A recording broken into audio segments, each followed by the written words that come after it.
journey number 82 to your trigger. And that word itself can trigger people and create somewhat of a reaction within ourselves.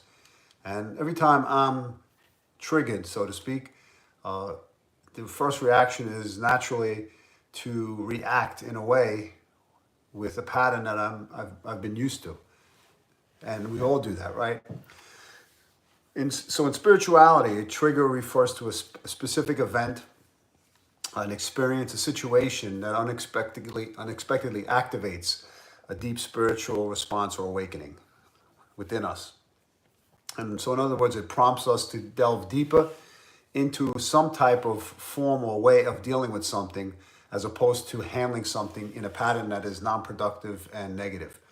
And it can be, for example, something positive that triggers us, or something challenging like a near-death experience, an illness, a major transition, a profound loss, or even on a positive note, a profound moment of beauty, being something that happens that actually awakens us to something without it being negative. But there are also naturally external triggers in the external world for us, such as sounds, smells, environments.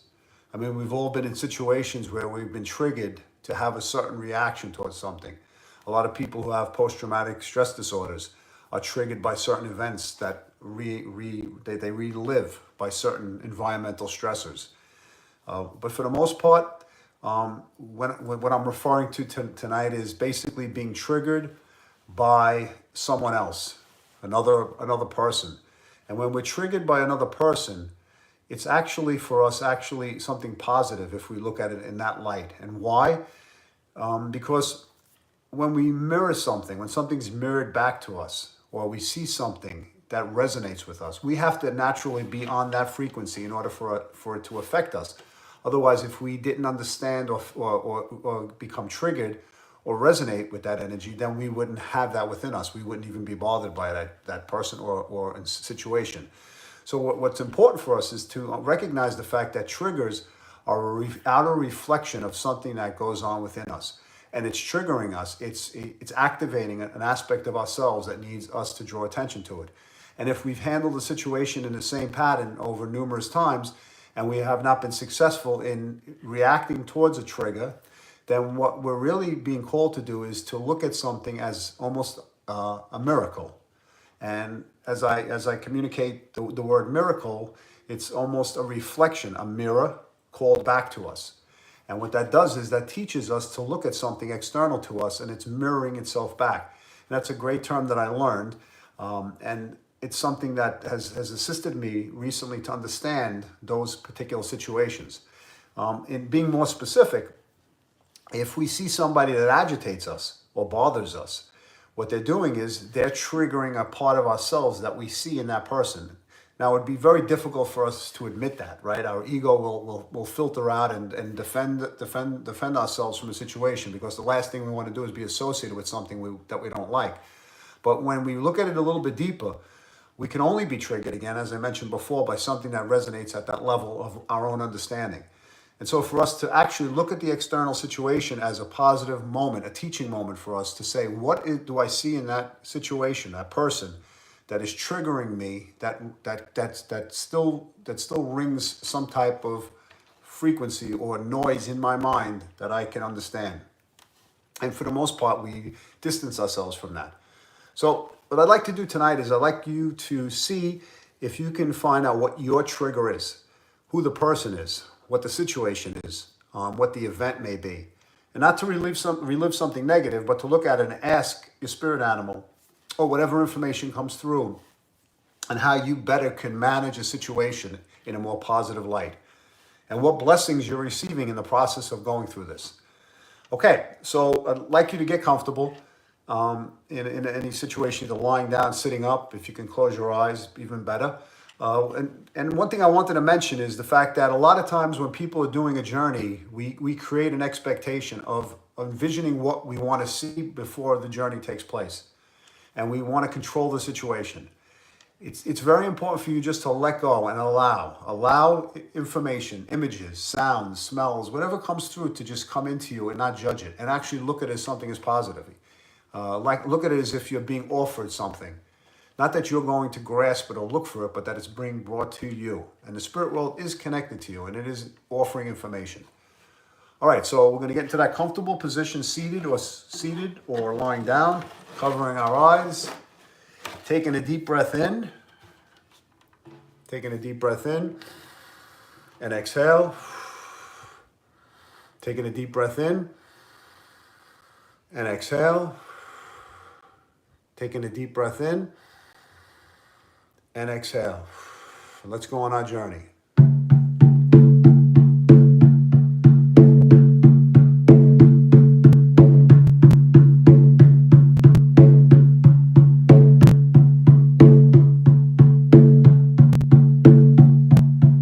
We enter into a valley, an open path. No trees, but just tall grass. To the left and to the right.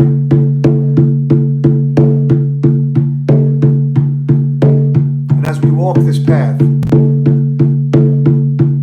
we can see the tall grass blowing in the wind.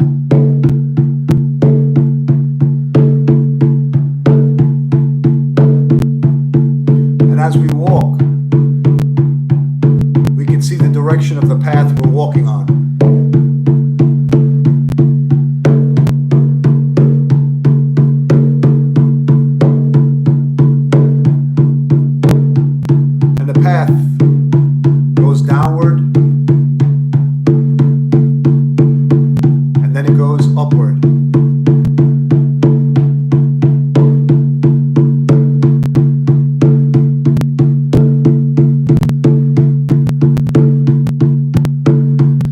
Shines on your face and warms you up as you walk.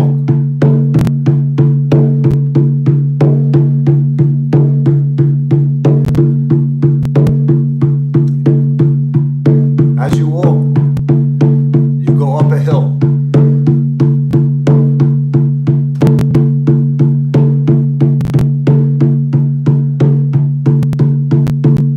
And the path slowly goes downward.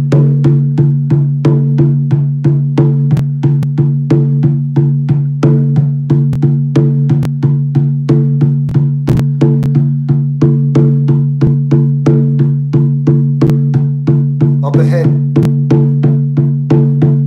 you turn left, and this path leads into a cave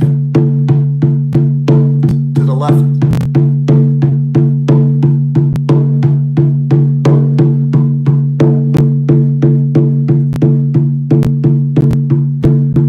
Enter the cave using your hands to guide you through.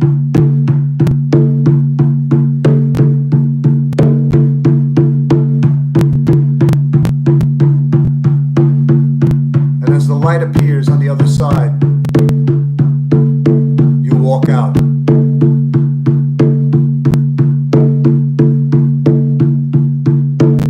You hear a noise behind you. Turn around and you see a spirit animal. What animal do you see?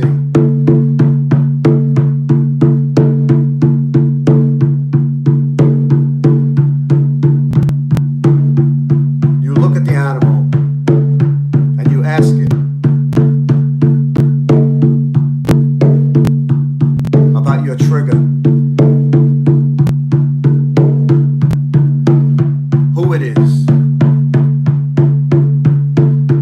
what situation.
ahead, you turn right.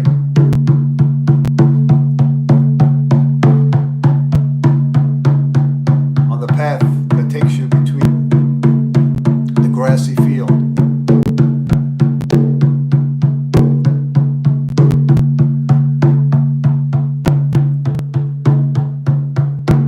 And as you walk on the path and the sun shines in your face, you stop and you put your hands in the dirt.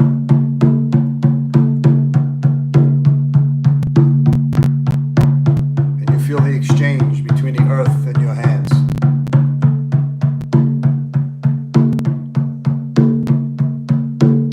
And the calming effect as the ground absorbs unwanted energy.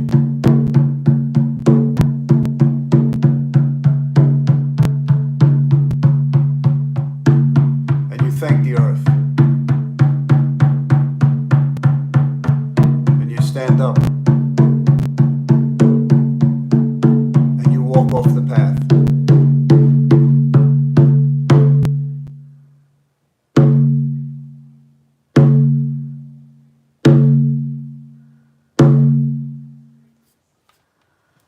Okay. Take a deep breath and exhale. Take a deep breath in and exhale. Take a deep breath in and exhale. Okay. So as we complete Shamanic Journey number 82 to your trigger, an important aspect for us to consider is that we all will be triggered by someone, a situation, a certain environment, and some point in our lives. And I think it's important for us to look at the triggers in our life as points of growth and personal evolution, giving us the opportunity to challenge ourselves with external situations to help us evolve and change. If we look at the external world as unfriendly, as a place where people are only pushing against you, instead of being proactive and taking charge of your life and looking at each moment as a teaching situation, we become a victim of circumstances.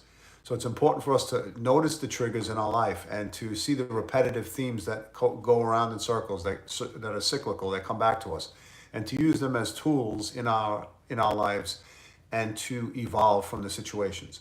It doesn't necessarily mean it's going to happen the first time around, the second time around, but it's important for us to notice the pattern and to notice that these are special events for us to help us grow. And that's what we're here to do. So hopefully you're able to get some information. Don't pressure yourself into doing that. Just allow and accept whatever comes your way.